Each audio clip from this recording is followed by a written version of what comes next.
All right, here we go. We have a legendary podcaster and content creator in the building today, young Vince, also known as Uncle Vinny of the Versatile Vigilante Podcast. How are you doing today, man? Lens of Yashu, man. I'm doing great. I appreciate you having me, bro. Very excited. Yeah, man. I know, with the whole podcast thing in March, it was actually, one of my favorite things to do. That was kind of, one thing that I had to do off my bucket list is to, do the podcast or to do any other podcast, too. And, when you reached out, it was a humbling experience, my first podcast ever and all that, and it was amazing. And, with you, I had to show some love too, just seeing all the content right now, legendary podcast episodes that you had from the start to the end too, Team Real Estate 24/7 to Lucci, Seasick Lucci for a bit too, with Boy Pablo. M-Works too, I know M-Works had a lot of interviews in the past too, but you managed to cover him too, and Zargo, FTP, and everyone else too. It's amazing, and I'm glad you're also working with a lot of other brands too, that run businesses and entrepreneurships too, which I really enjoyed also. Oh, I appreciate that, bro. It means a lot, man. I really, that means a lot. I love the people I talk to. Been blessed to meet some amazing people, put out some stuff that I fuck with, and that's most important. So appreciate that, bro. It means a lot. Yeah, man. Honestly too, you're kind of one of the new faces of Toronto podcasting right now, and I think a lot of people really do need that right now to even showcase businesses and smaller artists and other platforms too that have built their stories or had their stories go unnoticed, but you managed to get them right now. And it'd be best for me to even share your story right now from when you started from young Vince from the start until now, and let's get the story started. Let's get it, bro. Excited. So let's start it off with your first story. So you grew up both in uptown Toronto and Mississauga, that's correct? Yeah, I mean, the Yorkdale area is where I spent my first 2-3 years, so I don't remember it much at all. Most overwhelming majority of my life east side of Mississauga, and yeah, that's where I really grew up and became who I am. So with Mississauga, which ends did you grow up by, and what was the environment for you growing up as well as your childhood? My area was east side of Mississauga, so Burnhamthorpe and Dixie area is kind of where I talk about, where I kind of lay that out. It's the border of Etobicoke, so I was always able to be in Etobicoke, Toronto. The location for me was super useful. To answer your question, how did I grow up?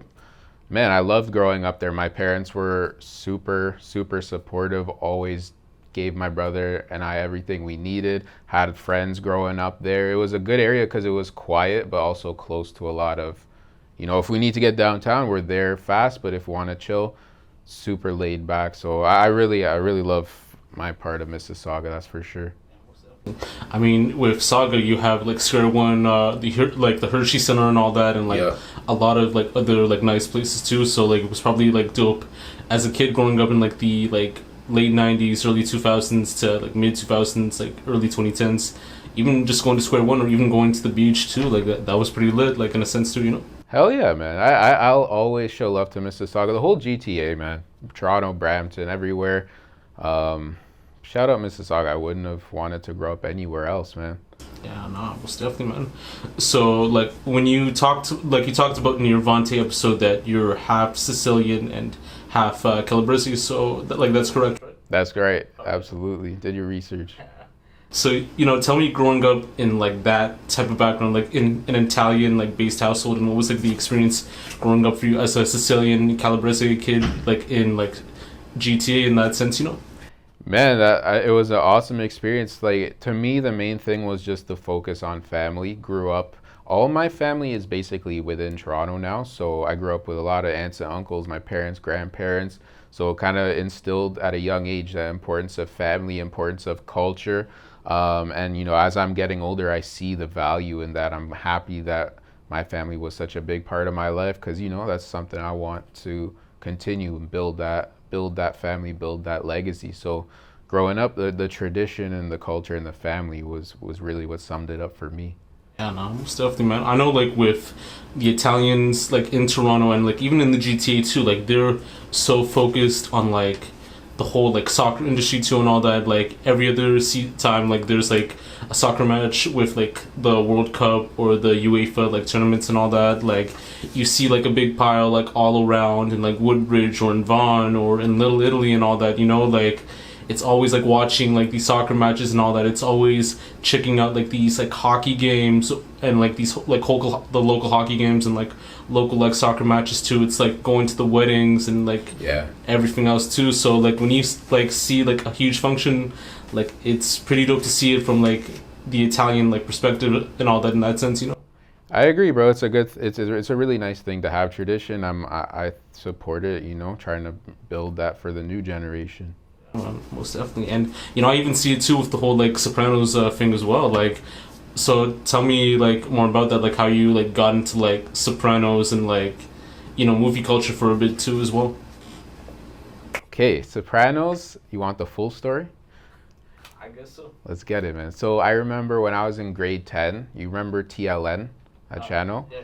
Late night. This was before like Netflix and streaming and shit. So whatever was on TV was what you're watching. And I remember they would show Sopranos late at night on like specific days, uncensored. So you see like girls' boobs and you hear all the swearing and shit. And as like a 15-year-old, I was just like, this is the greatest thing ever. And then I always just got into it and continued to watch it. And then when I got a little older, I bought the box set, which was super fire for me to get. And that took it to another level. Because honestly, bro, I don't even view Sopranos as like a show. I view it as like a guide, man. All those episodes, there's so many interesting lessons, and it's to me like a piece of art, man. I've seen the whole series too many times, and I'll still watch it because you see something new every time you watch it. So shout out Sopranos, man. Huge part of my life. Not even on like, oh, I want to be a mobster, but I liked how they, you know, I just liked how they moved, and there was a lot of lessons to be learned from that show. Yeah, no, most definitely, man. I know, like, with TLN, I think they still had to, like, censor, like, some stuff, the cussing and everything else, too, and even, like, in some parts, like, the nudity, because I think that's only, like, for HBO, you get to pay, like, this subscription. Yeah. Shout out TLN, man. I'm a Toronto legends for real. Most definitely, man. So, like, even in that sense, too, like, was that, like, inspiration, like, in that sense, too, like, kind of helped with the whole like Young Vince, Uncle Vinny like nickname in that sense, or like how did that come about like in your life? The nicknames came about from just for fun. Like I remember Young Vince was that was high school as well. I actually still have a picture of like, remember the exam attendance list? You'd have to sign those to say you were there. I signed mine as Young Vince and shit. So it was just always a joke. Me and my friends just talk that way, kind of, you know. So Young Vince kind of always stuck. That was like my Instagram name and shit like that. And then Uncle Vinny, it was just, that was another like few years later, that was another kind of joke that just started. Like I don't remember how it started exactly, but same thing. I always liked that name, and people like, you know, when they like it too, I like it. So just always kind of kept those, you know, Uncle Vinny, Young Vince. Most definitely, man. You know, to just go by, like, you know, speaking about the TV shows, you know, with Sopranos too, I know, like, there was, like, a lot of, like, other dope TV shows from HBO that time too. Like, The Wire was, like, one of the most, like, popular ones right now too. I think, you know, Game of Thrones, like, it was also still good, but, like, maybe a little bit, like, past within its time, you know, like, within the mid 2010s, early, like, 2020s and all that. I don't know if you saw the show called, like, Oz. Like, that's, like, one of my... I've seen some clips on YouTube, bro. That's a crazy show. Yeah. And also, they had this mini-series episode called, like, The Corner, which is, like, a mini-series based off, like, Baltimore, like, street life and all that, you know, with drug addiction, too. Like, that was also pretty good. But, like, just getting into your aspect right now, like, what are your, like, favorite movies, TV shows, and, like, other forms of content? Great question, man. Movies for... TV shows, for sure, Sopranos. I love Seinfeld. Same thing as a kid. I love Seinfeld, The Office. I love that type of shit. Entourage was a great show, HBO show. Movies, there's a ton, man. Of course, Scarface. Of course, Godfather. Of course, Pulp Fiction. All that sort of stuff. This movie, I want to talk about Bliss. Bliss. That was a really cool movie. That's a movie you gotta be fated to watch for sure. But it was I like that movie a lot because it was just pure pushing the boundaries, pure creativity, wild, like crazy, bro. It was just very experimental. I love that.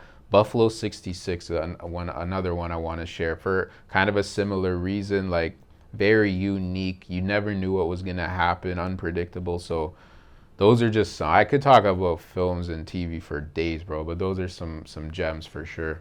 Yeah, not for me. I know. As far as like TV shows, loved Oz. I loved like a lot of like sitcoms too, like with Martin, with like Skins, with I think also too like Fresh Prince too. Like that was also pretty dope as well too. You know, even on My Block, like I gotta shout out like the like new ones too on My Block. Fresh Off the Boat too. Also, I think also Breaking Bad too. Breaking Bad's also like one of my favorite. Fire. Better Call Saul right now is my favorite show, by the way. Sorry to interrupt you. Love Better Call Saul. I think Sons of Anarchy too. Sons of Anarchy is also like the best too. Wire also is like one of my like favorites as well too. So we could go on all day too, and then movies. For sure, man. A lot of good. I rocked with like Freedom Riders. I rocked with like Menace to Society. Great one. Also Casino. Casino's like also like a very great movie too.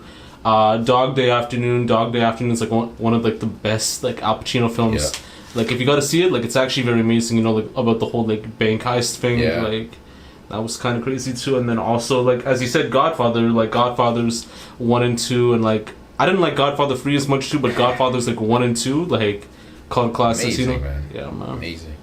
Yeah, man.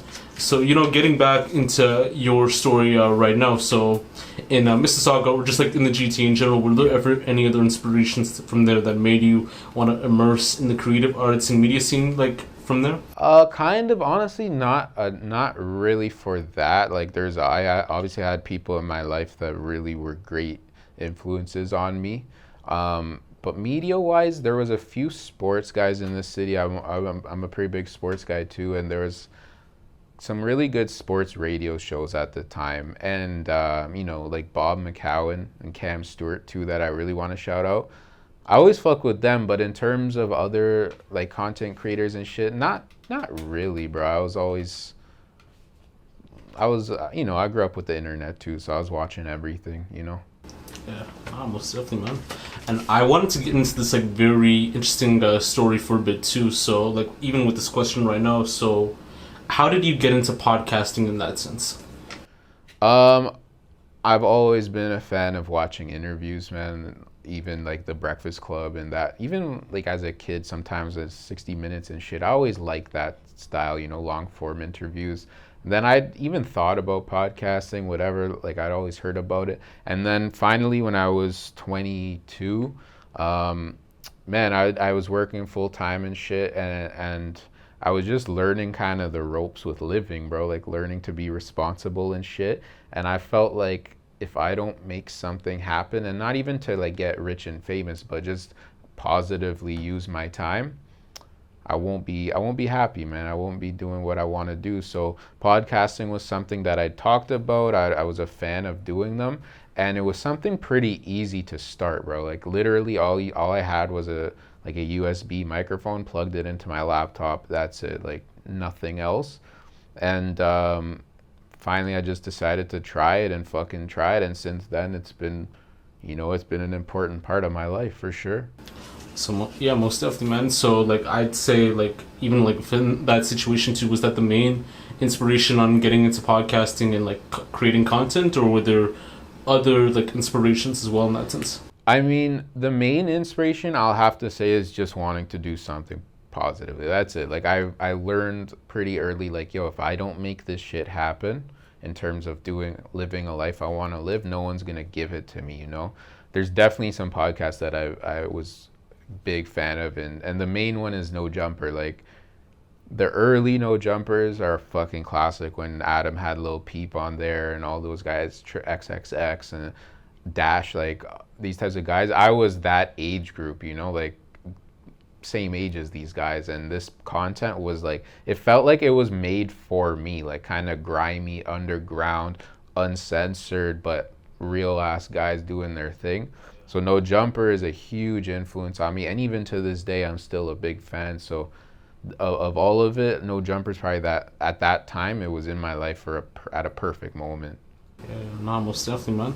I know even with No Jumper 2, like, you could tell, like, from their old stuff to, like, now, like, they had, like, a lot of, like, interesting stories from, like, the likes of, like, Gangsta Boo and, like, DJ Paul, and one of my actual favorites, Ryan Holiday, you know, because he's actually, like, a well-known writer that wrote, like, a lot of books, and, like, I saw, like, all 3 of his, like, podcast episodes, as well as, like, me buying the book, and...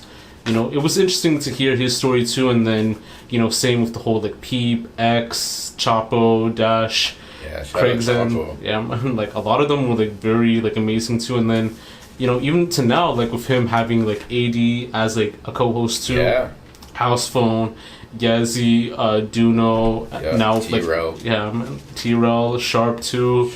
Like, these episodes, like, I think the episodes are getting better too, like, even with the whole, like, sex industry, you know, getting like a lot of like sex workers on there, Cripmac, even a lot of like the Detroit like music scene, and like a lot of like the whole like street underground rappers from like LA too. Like, I do feel like it's like pretty good right now. I do feel like one of the problems that I have noticed, even from like their core fan base in the past too, is that they're not interviewing like a lot of like underground rappers right now with Sofago, Ken Carson, all like that type of scene right now. I don't know if you've like noticed that.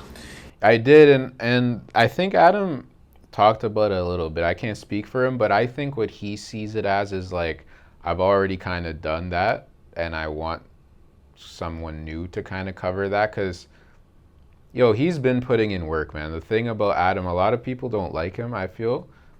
I will always fuck with him because the work ethic is there. Like, he put in his work. He interviewed every guy from that SoundCloud era. I don't really feel like he needs to be the guy to do it now.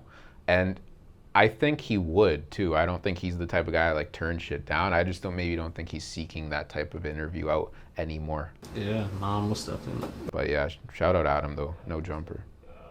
I mean, I think right now with our generation music and like kids take over new platforms, I think like I think they're doing that right now, which it's dope for them. But I do feel like a lot of the people really wanted to do like a No Jumper one, you know, like in that sense too, because it helped solidify like that sort of story too. I think he did one with like Slumps recently, which I think it was pretty interesting too. Like, I'm not like keen on the whole underground thing, but I do understand like the situation of like what's going on too, and like I think even it's an interesting question to ask right now. So how do you feel about the whole like new media like taking over right now? So the like new age media being portrayed right now versus like the other traditional media with, you know, Vlad, Say Cheese, Dirty Glove Bastard, who else? I think I'd say like some other ones too. I think, you know, our generation music kids take over, No Jumper, Cam Capone, versus like, you know, the other traditional media, like not even like hip hop, but like, you know, like, with the actual like news outlets. Yeah. That's a great question, man. So my relationship with news-based stuff is always kind of tricky because I think news plays a part in a lot of negative shit. Because I think, and I think you know this, and I think most people know this, negative shit is probably going to get more clicks than positive, you know? So that's my relationship with the news has always been kind of like, fuck that shit in some ways. Now, like No Jumper and those other kids take over. I've always loved interviews because you're getting it directly from the person, you know? You're not like speaking on shit that you don't know about. I'm not a big fan of like academic style, shout out academics, but the style of like just reporting on things that you have no involvement with is kind of crazy, because it's like, how can you really know exactly what's going on? You're just getting points from all these different directions. So I'm not a fan of that type of shit, like posting like just constant bullshit I don't like. But when it's really good content, like shout out Montreality, I've been a huge fan of them. Even guys like Nardwar, like those types of news outlets. Even like, I don't know if you're a sports fan, The Ringer, like they started their own brand and they talk about their own topics and shit. I fuck with create like in original content when it's just speaking on trying to get like clout off news, I have a hard time with that, bro. I don't think it's the most productive thing. I gotta be honest. Yeah, no, I definitely gotta agree too. I do feel like even with the whole like DJ Vlads, the Cam Capones, like Say Cheese, and everyone else too, I do feel like they're creating like the stories and the narratives that like people like wanted to see in that sense too, rather than like what some news outlet's gonna do within like 5 to 10 minutes. And it's even the same with like the Breakfast Club with Hot 97 too. Like they can only allow a certain amount of content like on the air for, you know, a short bit versus like a full-on interview where you really show a story. And like I do feel like in some places too, even like some cases as well, sorry about that, you know, some news outlets kind of take advantage of the whole like clout baiting thing. You know, I don't know if you saw this one clip in 2014 in CP24 where there's this anchor that tried to say some, you know, very explicit questions to Mike Tyson, and then Mike Tyson like sort of got angry too for a bit as well. Absolute legendary moment. 100% remember that. Yo, you know what? That period of time was when I was really starting to get pissed off with the media, because I'm talking mostly local and like 24-hour news outlets like CNN. I've said on my podcast, fuck CNN many times, and that will always be my message. Fuck that shit. The reason I was starting to get really frustrated with shit at that time was like Rob Ford was the mayor, and people in the media I thought were taking so many cheap shots at that guy, and he was his life was a mess. Like he was a wild guy, don't get me wrong, but it was just, I thought so many cheap shots, and reporters were getting very comfortable with talking a lot of shit. And when that guy said that to Mike Tyson, like he deserved that, bro. And not just him. Like I think some people in media are way too confident with just talking crazy. Like, bro, Mike Tyson is Mike Tyson. You're not Mike Tyson, bro. Like, you got to remember, sometimes play your role. I think media guys sometimes get too caught up in thinking they're the star when literally you're reporting on shit, you know? And, you know, I guess I'm part of media and shit, but when you create your own content, at least, you know, it's yours. You know, when you don't even own the content, you have no idea what's going on, like, but you're talking crazy. Like, Academics to me talks too crazy. He doesn't, like, it's not stories that he did. He's always reporting on someone else. And to me, that stuff is a little irresponsible. Like, bro, you gotta chill sometimes, you know? I don't know. That's how I feel. I think media people do sometimes talk too crazy. And, you know, it's very interesting too, even with the whole like Ebro situation with Kodak Black, where that's like the same situation that happened with Tyson too, you know, because I do feel like in some cases too, that's why they have like, you know, press companies or publicists to actually manage to like sort out like people who will actually make a genuine and good interview versus someone that's like looking for views and clicks and all that. And I think sometimes too it's hard to navigate like what's real and genuine versus like what's fake and, you know, counterfeit in that sense too. No, I agree, and I don't want it to get twisted. Like, I don't want hard-hitting questions, of course, but if you don't ask it respectfully, which I think a lot of these guys don't, you can get checked. Like, you're not above getting cussed out, you know? Like, ask the question respectfully, you know? Most definitely. And it leads on to this other question that I have too. So, do you feel that there are certain differences in how independent journalism is handled versus like mainstream journalism in terms of like ethics and like freedoms and that sort of? I don't know about that, because I still don't really consider myself a journalist. Like, you know, I never reported on any news really. Like, I don't know how it works. I do think that regular like 24/7 media is terrible thing. Like, I don't think we should have that, whether it's independent or on TV. I don't think we need to know what's going on at every fucking moment. That's a new thing. Like, people, I think we forget, bro, in the even early 2000s, you didn't have access to news like that. Definitely not in like the 70s and shit. You get news, and you know, you got to wait till the next day to get the next cycle. And I think that was better. You know, I'm not a like, oh, in my day this was better. I don't think that way, but with news I do, because I think we're just flooded with news, bro. Like, there's no reason to know everything that's going on. I don't see what the point of it is, you know? Yeah, most definitely, man. So I want to get into your whole like versatile like vigilante brand for a bit too. So tell me more about the inspiration and meaning of the whole like Versatile like Vigilante brand. Versatile Vigilante brand started first, like, just I always liked the V's, like my name, I'll always like that.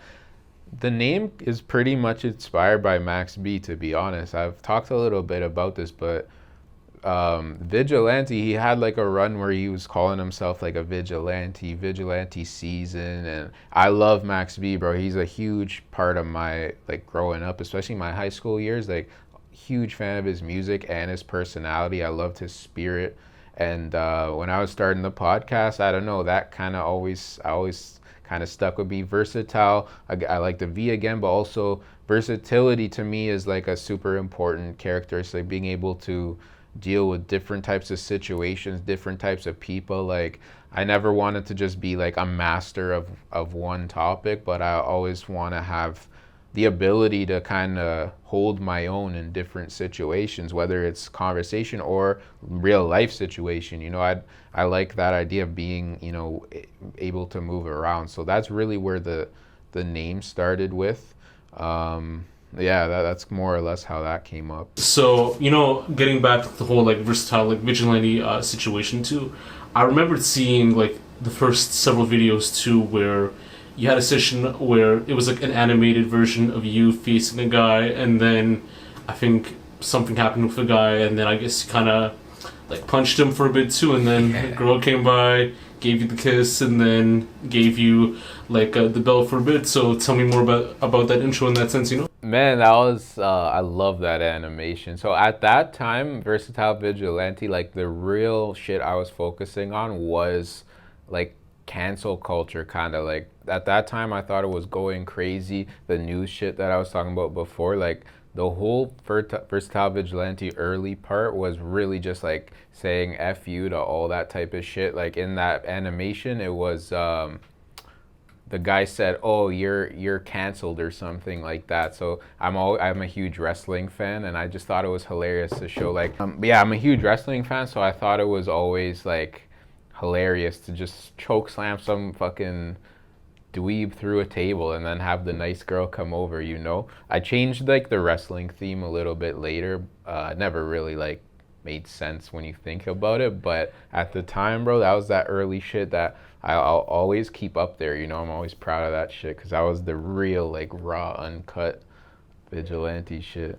Well, it's definitely, man. And like when I saw like the first several episodes too, like it was kind of like more like old filtered with the camera in that sense too, like kind of like outdated. Old camera, sort of at like an undisclosed like location too for a bit, and then you were making episodes on your own in that sense too. So like even like with that journey, like what's made you start out like even like doing like the outdated episodes and then upgrading with your equipment and such? Bro, I just learned that you never know if you don't fucking try. Like, I think it would be, I'm gonna talk my shit like about podcasts specifically. If you just start off with the most expensive mic, camera, studio, like, I don't know if that's like the real taste of it. Like, podcasts and shit are pure underground, like, and when I was doing that shit, I was just like, how am I gonna get better if I don't try now? Like, I couldn't skip steps, if I didn't do those episodes, I would never have maybe learned like, oh, I might need my own space to do this, where it's just recording. Like, don't worry about any rules really. Like, I had to go through that to improve, and I feel like even now, like, I'll look back on shit I'm doing this year, a couple years from now, and be like, oh man, I've come a long way since then. Like, I don't think you can skip steps. You need to sometimes look a little silly. You ever see that Jack Harlow video he did when he was a kid, his first video? Like, it was, remember that shit? And he was like, yo, I love that because I was just starting to find something that I really liked. And to some dickhead, they'd be like, oh, look how goofy this shit is, but in reality, that shit takes balls to do, or to put yourself out there knowing that you're not that great at what you're doing, but I want to learn. Shit takes balls, man, and you can't be scared, bro. Yeah, Definitely, man. And you know, like there was like this crazy video with Jack Harlow, you know, making one of his first rap songs, like on the toilet and all that, and even going from that to now making like First Class, like Churchill Views, even Nail Tech. You know, it's crazy in that sense too. And yeah, man, it's important to. I think people are afraid to show their like not greatest or not like most glamorous side, like that Instagram culture, you know, if the filters aren't all there, I'm not happy, you know. Meanwhile, who gives a fuck? Like, I learned that too, posting those videos. Like, some people showed love to me, other people probably laughed, and I didn't really give a fuck. Like, the ones that showed love was worth more than the dickheads, and I fucked with them at the end of the day. So if you don't like what you're doing, that's the problem. If you're enjoying it, if you get why you did it. I remember I had a friend of mine say like, yo, why don't you upgrade the camera? And I'm like, yo, don't worry about that right now. Like, it's not, that's right now. I will at some point, but right now the point is not the camera quality. It's to just gain experience and figure out some shit. yeah, no, most definitely, man. And you know, even in that sense too, you know, like you're building your skills on becoming like a good like podcaster to having the equipment out like right now to interviewing people of all sorts of brands too, and people of high followings, of high connections too, and you know, it'll only go up from there, you know, like just knowing the right people, going to the right events and that stuff too. So like in your perspective and in your experience too, like what are some qualities that make a good podcaster or like a good like interviewer in that sense? Well, I'm still trying to learn that shit for myself. Like, I still feel like I'm very new. You know, I want to improve and want to get better, and I will. I think that what you touched on was a very important point, the networking. Like, during COVID, I think I was like itching to be out, you know, and then when the shit kind of opened up, I realized like, yo, you really got to meet people because you can't do this shit all by yourself, you know. You'll always have to, I think, be the main one holding yourself down, but without good connections, people, not only for, oh, just to help me, but helping each other, seeing growth in each other, that's how you can really win, you know. So I think that's the biggest key. Like, having a strong network is fucking huge, not even for podcasting, but anything you're trying to do, especially if you're trying to like run a business. Connections are, damn near everything. Yeah, nah, most definitely, man. And you know, it's even like very evident, you know, with you like meeting up with like legendary guests like Team Real Estate 24/7, who's worked with like Chromas, I think TV Gucci for a bit too, LB Spiffy, C Sick Lucci and all that, and like Tu Lucci too, and then M Works, who's worked with Casper, Pressa, Robin Banks too, and you know, now with like Zargo FTP, with Vontae, with you know Hugh Gambino, with all these other people too, and you know, it's like interesting to see like in that sense too, and you know, I want to get into that too. So what were like some podcast episode that you considered that you would like that you could consider like your favorite in that sense too, and like what were some other ones that you felt could have won like a little bit better? Like I wouldn't say like worse or anything like that, because I know in some situations no one has like a worse podcast in that sense too. But what could have been like other episodes that you could have like improved on?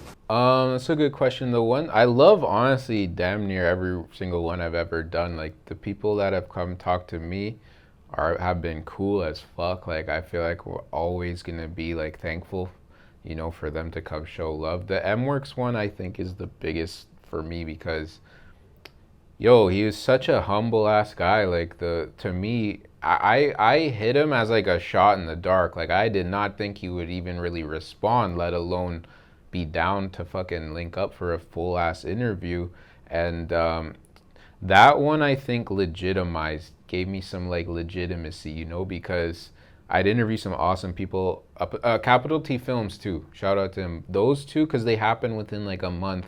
Prior to that, I did very few interviews, you know, and thinking back, like it's not even a year ago, I did both of those. But yo, they took a chance because my body of work was not that big. Like, you could get a feel for how I am as a person maybe, but not really as an interviewer, you know. So for those guys to give me that stamp was huge, bro, because even to this day I've met a lot of people through, like knowing M-Works, you know, or Capital T Films, Jess, Real Estate 24/7, again, like Zargo too, like all these guys, man. It's crazy how they build. But I've had some awesome episodes, bro. I love all of them that I've done. In terms of that didn't maybe go so well, there's none that really, there's one that I never actually ended up putting out. The reason for that was they hit me, and then at the time I was just like down to talk to anybody, and meanwhile, like I didn't do my due diligence. Like I didn't really understand their style of music too much. They didn't really understand my style. Like they were more focused on just like the promoting their album aspect, like not really down to talk about much. And thinking about that, like I probably would be a little bit more like hesitant if I don't know the person and they have no like mutual friends, you know, be a little more hesitant about that. But I've had many interviews where I could think back, like I would probably ask this question different, probably every interview I've ever done, like, and I'm sure you can relate to that. Like there's no such thing as a perfect interview, you know, but each one, it's very valuable, bro. It's definitely something where the more you do, the better you get. That's why I fuck with Adam and Vlad. Like how many, they've done 1 million interviews, bro. Like, so they've earned their stripes on that, you know? Yeah, man. And you know, I just had this like interesting question too for a bit. I was just skipping out on like a lot of the stuff that I have like written out right now. But what are like some dream podcast episodes or some dream guests that you want to have like someday on your show in that sense? There's a lot, man. The main ones that I could think of, definitely Max B. Like, hopefully he gets out of jail and comes links up, man. That would be super wavy. Dame Dash too. I'm a huge Dame Dash fan. I think we could have a sick conversation. Adam for sure, I think would be sick. Donald Trump for sure, bro. That would be a crazy interview. You kidding me? Definitely Donald Trump. There's a lot of people, man, but those would, I'd say, if it could just right off the top, I'd go with those guys. Yeah, most definitely. Do you have like any like Toronto ones like at the moment too? Like if someone like Pressa or Chromas or like Top 5 were to come and do like the podcast, like do you have like certain ones in mind for this? Man, I'd be super down. All of those. I'd say the main ones would be Casper and Smiley. Like those are the two where I think that would be lit. I'm just big fans of their music. There's another one that I'm not gonna say because I think we're close to making that happen, so I don't want to jinx it. But Casper and Smiley and K Money too would be fucking crazy, man. That would be crazy.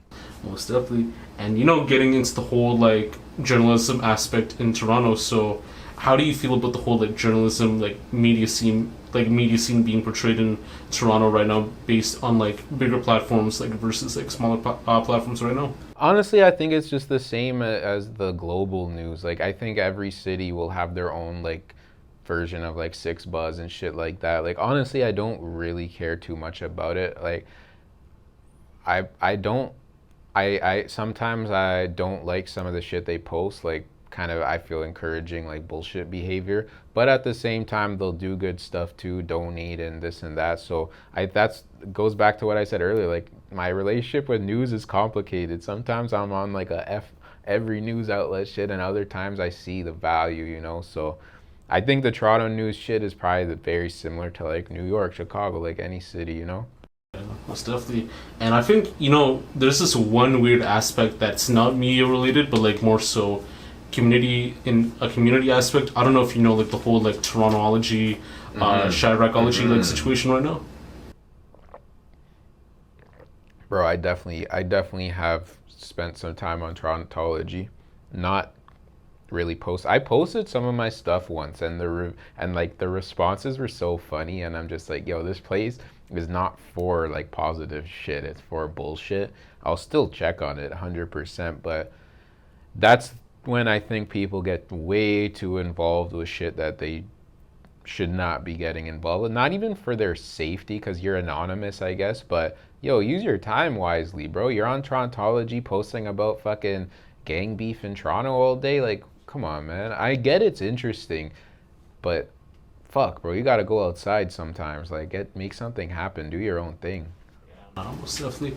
Like, you know, like when I founded that site, like maybe the end of 2020, early 2021. It was very interesting too. Same. Like with the whole like DJ Academics stream as well too, and then also with like a lot of like court appointed like matters that were released from like Canley and from everything else too, and that whole like situation with these Toronto bloggers like being charged with posting, I think, court information like on like their pages and all that. Like, I think everyone knows like who the pages are and like who the people are affiliated with. Like, I don't know like how you reacted to that situation as well. It's just like, you know what, man? I realized I don't care that much. Like, I really don't care. Like, a rapper that tells on another rapper, or a rapper that's in jail, or this and that, it's like, bro, I can't get involved with that. I got nothing to do with it. Like, it's not my problem. Don't get me wrong, like, a good story is a good story, and I'll watch and I'll listen and I'll think about it, but it's not like my world revolves around like Toronto rappers, like I want them to win, and I love when these guys do well. Like, I'm so happy that Smiley's fucking doing what he's doing, because he's a legend and I've been a big fan of him, but it's not what like helps me sleep at night, bro. Like, I don't really care that much at all.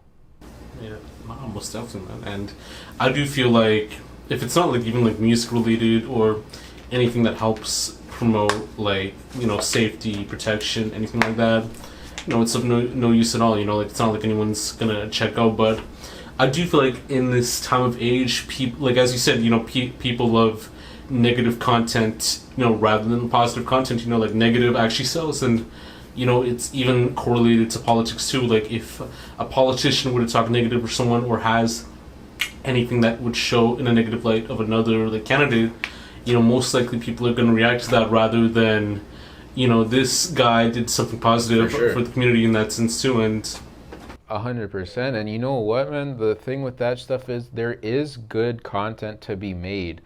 Bro, M works with the Retour series. Like, he was going to the hood and talking to all these different rappers, but he made it like creative. It wasn't like he wrote a blog post saying I went to these hoods or fuck these hoods. Like, he was going to these places, putting himself out there, showing his face, literally like taking a risk and giving these guys a platform, and created a banger. Like Capital T Films, bro, he interviewed Casper from jail. Like, that's legendary. So I understand that the stories are great, but I don't really give a fuck if you just post about it. Like, if you turn some dope content, even, I don't know if you're a fan of like those Hood Soul 6, Mind Soul 6, those videos where they break down like Toronto criminals and shit. Like, that's even interesting, because you're putting a lot of time in, when it's just a post and some clickbait. Nah, I don't fuck with that. But shout out to people that actually make fire from that.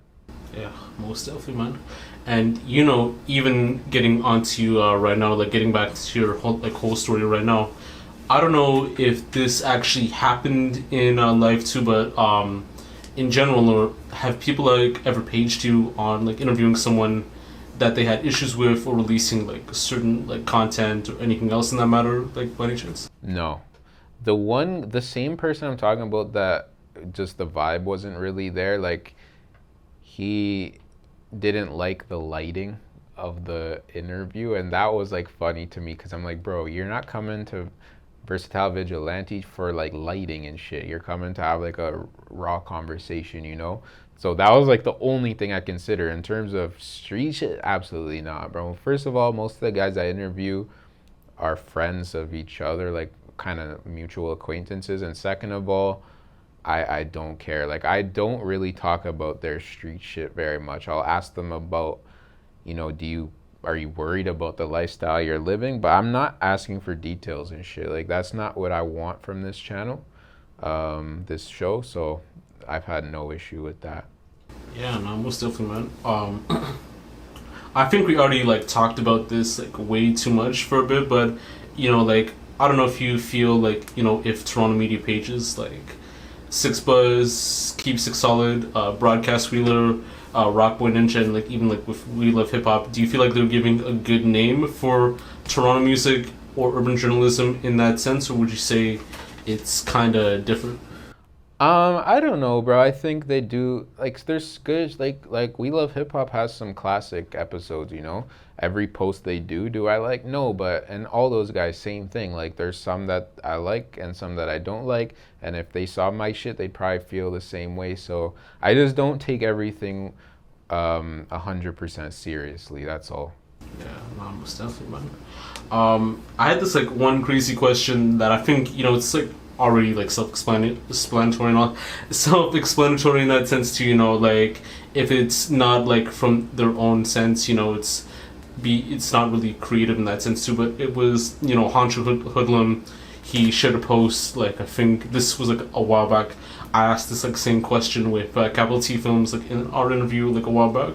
So he shared a post on Instagram stating that when bloggers like screen record and repost a rapper's like live stream on the internet, it's like wearing like a wire in that sense too.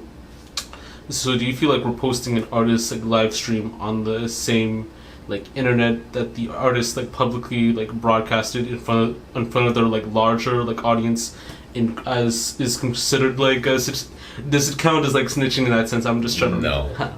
Absolutely not, bro. Like you gotta take responsibility for actions. If you say like you went on your own Instagram and talked, end of story. Like no one's forcing you to fucking do that. That's the oldest phrase in the book, bro. When it's on the internet, it's on the internet. Like we've been told that since we were kids, damn near.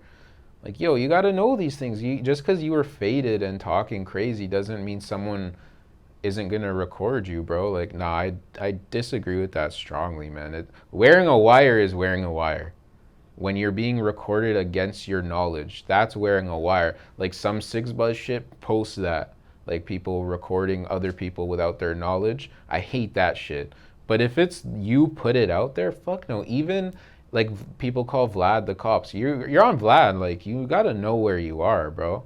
Come on, man. If you say something really stupid, you learn from it. But you can't call that snitching. That's not what snitching is. Snitching is literally wearing a wire or talking to police. Like that's not fucking snitching. Or telling people that you committed a crime.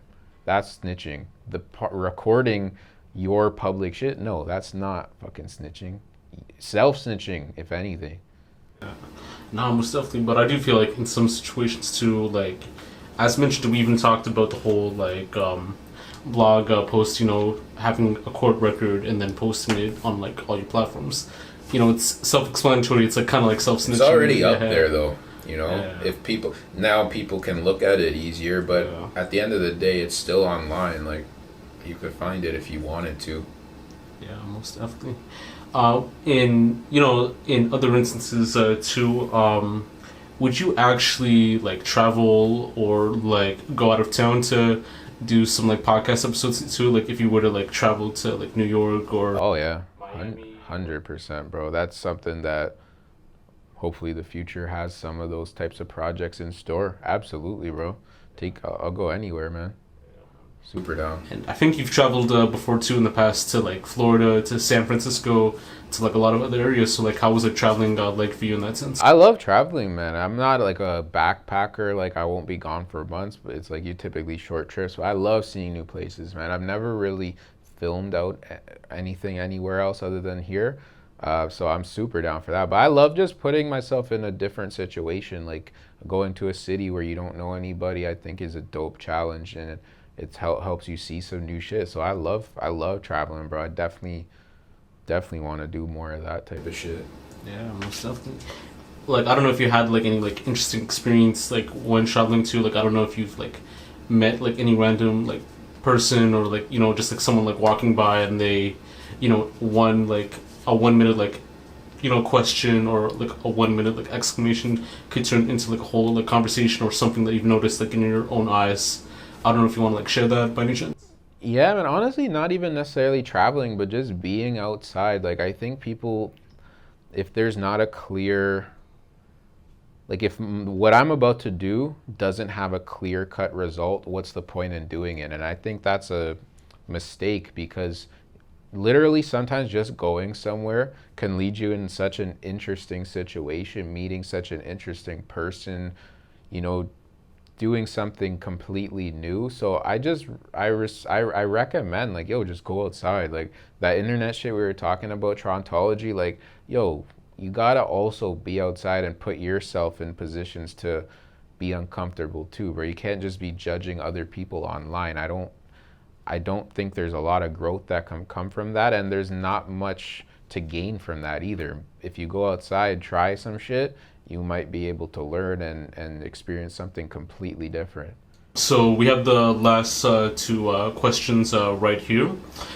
This one follows up to the Honcho Hoodlum question. So in that same situation, or even within that same theme, do you feel that media platforms should interview certain people that were exposed for certain things? So, like having someone who has been known as like a rat or a federal informant, or having someone who was like a known rapist or an abuser, or someone who's like a racist in that sense, like would media platforms be comfortable in like having them, or like even in you, like would you feel comfortable in having them like on your platform to discuss certain situations? Or that's a great question, man. I think that it depends on what you want for your platform. Like there's a channel you probably seen, Soft White Underbelly. They interview, it's one guy and he interviews literally like the like kind of the lowest of the low, like pimps, prostitutes, drug addicts, rape, all the people you listed. And I've watched some of it and it's wild because it's just like, it's not really a judging them. It's not really talk about what you did. It's just like talk about your life story. And I think from someone that just is down to learn, you can learn from anybody. You can learn from mistakes other people made. So I don't think you should censor everybody. That also doesn't mean everyone needs to interview them. Like I probably would have to draw the line with certain situations. I haven't had to deal with that at this point, but I'd probably draw the line somewhere, but I can't hate someone else for wanting to interview like a serial killer. Like I get how that a really interesting conversation can come from that, so it's more about I guess what you're comfortable doing, but I don't believe in censorship, bro. Like if two people are willing to consent and have a conversation and film it and put it out, like to me that's all you need. It doesn't, society can't judge who can talk and who can't, Yeah, most definitely. I had this like very last question, but I feel like I always like make like a lot of like free ball questions too in that sense too. So with the pandemic, from the start of like 2020 until now, it has created like a lot of like dope content and a lot of like dope personalities. Soft White Underbelly got like sort of like famous from that time too. People were cooped in the house. They were watching all this content too. With the likes of like Crip Mac and like the Blue Girls Club. I don't know if you watched that show called like Blue Girls Club or Blueface. Yeah. And even like Fresh and Fit too, and Kevin Samuels. Like they all blew up. Like orthodox in an unorthodox manner. Within the pandemic. It's not something that was supposed to happen, but it happened too. So, do you feel like the pandemic brought the best out of people, like in that sense too? Like I don't know how you feel about like all these like other things like right now too. I saw that during that time period, it brought out the worst in some people for sure. And it's not the pandemic's fault. Those people also had that in them before. It just elevated. Then I saw, and I'm going to include myself in that category, like people that had potential and maybe now literally because there's nothing left to do, let's just focus on this shit. So I think it was an ultimate blessing and a curse for those guys. Like I'm not a huge fan of anyone that you name, but I've definitely touched base with all of them. I watched a couple episodes of each and I fuck with that. Like when there's people that are independently putting out their own content, all of those guys you named are not like corporate entities by any means, They just found a lane for themselves. I love to see that. So I think it did bring out a lot of creativity for some people, and it also put a lot of people in an even worse place because they're just like, oh, everything's shit and I'm never gonna do shit, Yeah, no, most definitely. I mean, it had created like many like great personalities too in that sense, but then I don't think everyone wanted to watch like TikTok and like nah, fuck no. Fuck no. I've always been a long form fan. Like even like it's very rare for me to watch like 4 or 5 TV shows in a day, but I'll watch like a 2-hour podcast and shit, like, you know, and I've always just been a fan of that like personal conversation. The viral shit is not really, and I'll still watch some. I'll go on TikTok here and there and shit, but it's not like what keeps me interested at all. Definitely. So like even in that sense too, do you even feel like YouTube is like has improved like right now even with the platform, you know, aside from the censorship, you know, not seeing like certain content, old content being removed and all that, do you feel like right now it's at a good place as it was back then before in that sense? That's a great question. I don't know. Like, I love YouTube. Like, YouTube is the thing that I probably, like, if they started charging, like, all right, I gotta pay because YouTube's literally a part of my everyday. I do think that some of the shit they've done with censorship is terrible. Like the Nelk interview being taken down, the Trump one was bullshit. Like, I don't agree with censorship. Like, unless it contains like criminal aspects, like literally shit that is illegal, okay. But if it's just a conversation, I think it's terrible to take that shit down. So I don't like where it is, but then there are, like you said, there's a ton of great creators, and YouTube is still the best platform for videos. Like, there's nothing else that's comparing. You can't say anything else is better than YouTube. I think for me, in my opinion, I do feel like YouTube has stepped up like a lot, even aside from like all the censorship too. Like, I think more people are likely to go on YouTube than anything, like anywhere else, you know, because I feel like it is like more genuine, like it still follows within the same practice, it's free and all that, you know, you could watch all this dope content. Like, no one wants to watch something that's like sort of like manufactured in that sense too, so that's kind of like why like Netflix is at a bad point right now. Amazon, even though it's like sort of good, like I don't think people care about Amazon, like, you know, Plus as much. No, it's not a part of like culture like YouTube is. YouTube is culture, you know. I agree. No, I mean, I use YouTube every fucking day, bro. Because, you know, like, you could still watch, like, Vlad TV, like, No Jumper, everything else, too. No one wants to pay, like, $4.99 for, like, a Patreon subscription, or, you know, even, like, with OnlyFans or Netflix or all that. I hate the subscription-based shit right now. It's getting out of hand. Like, the streaming services, there's so many now. Like, you don't even know what's on what. Honestly, I hope that's not the direction we continue to go in, like just subscribing to individual channels. Fuck. Yeah, most definitely, man. And, you know, even like, I know even before we go right now, like, I know that you said like Max B is like one of your like favorite artists right now, like Lil Peep, Lil Tracy, Jeezy, like I could see from the photos, Kanye, like they're also like very dope too, but like who are also like some like favorite like musicians at the moment, like either like Toronto wise or even like. Man, that's a good question. I want to talk about like there's a whole other side of music taste that I have, like in the rock side. Like growing up, I still listen to a lot of that shit. Bruce Springsteen, Neil Young, the Ramones, a lot of the early 2000s shit, like the Blink-182, like all that stuff. That's a huge part of my life. Thin Lizzy, Jimi Hendrix, like I love that type of shit. So I still listen to a lot of that. Rappers, definitely Smiley. I'm a huge fan, man. Casper for sure. Chief Keef, one of my favorites ever. Riff Raff, huge Riff Raff fan. Right now, there's not a huge amount of new shit I've been listening to. I'm trying to think. There's not too much, but there's a lot of talent, bro. Everyone that I've interviewed for sure is actually really fire. Shout out a lot of people, man. I could be here all day, but those are the main ones that I named there. Definitely. So, what's next for you in terms of like other podcasts or, you know, any other potential like podcasts, other creative projects and so forth? I know that you have a Bankroll Brad podcast episode coming up too, and Shout out I Bankroll think Brad. Yeah, I think like some other ones too. I can't remember right now. I think that was like the only one that I've seen so far. But do you have any that are coming up soon? Yeah, man, I've got some good ones coming out this year. Like at the end of last year was when like the Capital T Films, M-Works, all those other guys started like getting some traction. So this year was for me just focusing on consistent content, consistent interviews. So this year I don't know if it'll be a lot of flashy shit. Like last year I did like a video for a commercial fashion shoot. Like I don't know about shit like that this year. You never know. The main stuff I want to do is just cement the interviews. Like, bro, be a factor in in the fucking Toronto scene, at least, you know. Definitely. And do you have any like final words you'd like to say for any person out there like pursuing their dreams?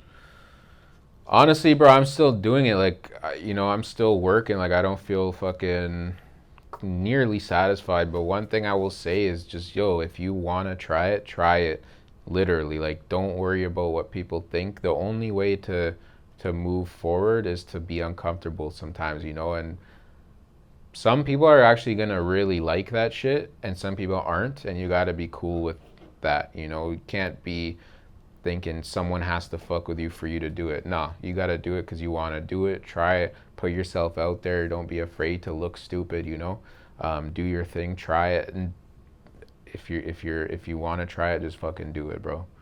Definitely, man. Young Vince, also known as like Uncle Vinny of the Versatile Vigilante Podcast. Gang, gang. You know, thank you for coming by, man. You know, even like at the same location too from the podcast. You know, like it was a pleasure like sharing your story, sharing your journeys, sharing like everything else too, like thoughts on like mainstream culture, thoughts on like the whole like interview aspect too, like how you started out, you know, getting into it, all of it. You know, I do feel like this was like a legendary like one in the books too, you know, like, you know, even like more so as I said like in the USO interview, it feels like more like a conversation right now, you know, just even like sharing all these like interesting like aspects in your life, you know, with the photos, of all the other content like right now. And you know, I really enjoyed like this conversation in that sense too, and just like even like sharing your thoughts and your perspectives in that sense, you know. Appreciate it, bro. No, I had a great time, and I'm a fan of your work, your style. It's dope that people in the city are doing similar things but all have our own kind of spin on it. I think it's really cool, bro. Huge supporter of yours as well. And fuck, man, this was a dope conversation. Had a great time. Yeah, man, most definitely. You know, I wish nothing but the best for you in that sense too. Like, thank you, hopefully I'll enjoy like that Bankroll Bride interview in that sense too. Like, there's like a lot of other podcasts I still have to watch too in that sense, but hopefully like a lot of them like will be dope too. You know, if you want to like share your socials for a bit, just let them know. You know. Respects, yeah. At Versatile Vigilante, you'll find me anywhere: YouTube, SoundCloud, Instagram, Spotify. No Twitter, but everything else at Versatile Vigilante. Not hard to find, man. We're out here. Yeah, man. Most definitely. So, you know, as I said, I wish you nothing but the best, man. And, you know, until next time, brother. My guy, thank you. All right, man. Peace.